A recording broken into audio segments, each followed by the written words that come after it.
mid-high D12 mga boss na 4 range type design. Ito katatapos lang natin na patchingan yung kanyang mga dugtungan. Sa mga nagtatanong ng sukat nito mga boss, ito susukatin natin isa-isa. Unahin natin yung kanyang harapan mga boss. Ito yung kanyang harapan. Bali yan 14 inches mga boss yung kanyang harapan. Makikita nyo boss, meron siyang kaunti dito na parang gap o lagyanan ng dito kasi ilalagay yung screen mo boss. Ito, bali dito kasi natin i-screw yung screen mga boss na metal screen. Pabalik kasi pag ganon yung screen dito.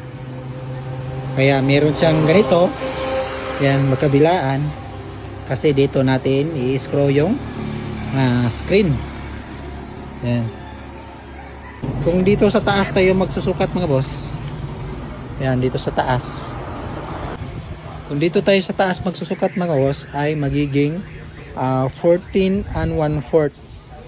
Kung dito naman sa harapan ay 14 inches kasi meron siyang dalawang guhit para sa screen. Yan, pati dito sa kabila. Yan dito kasi ilalagay natin yung screen. Yung height naman niya ay ito. Yung height niya mga boss ay 22 inches yung ating mid-high na D12.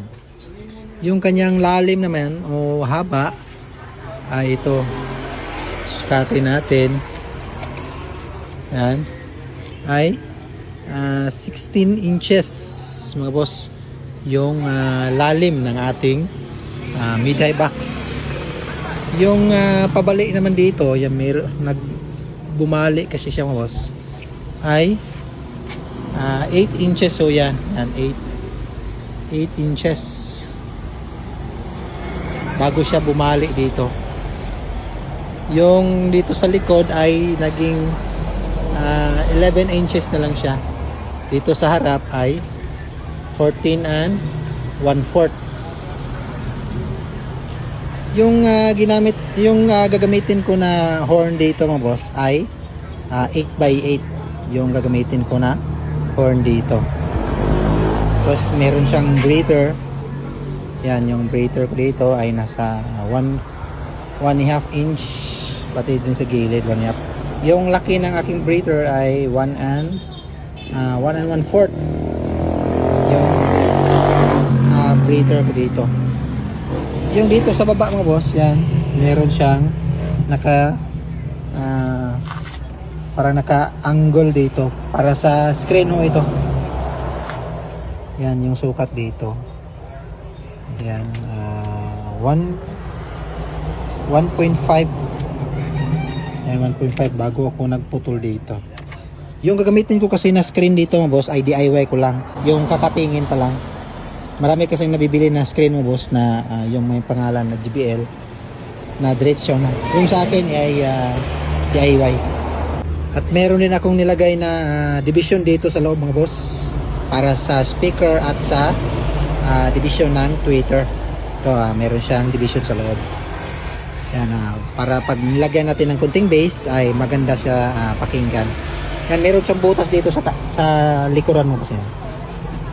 Para sa speaker ho ito. Yan, meron siyang butas. Bali ito kasi yung breather ng ating mid-high. At meron tayong nilagay din na butas sa ilalim para sa metal plunger niya. Yan, ito yung kanyang likuran mo boss. Yan, nakaspik ko. Yan.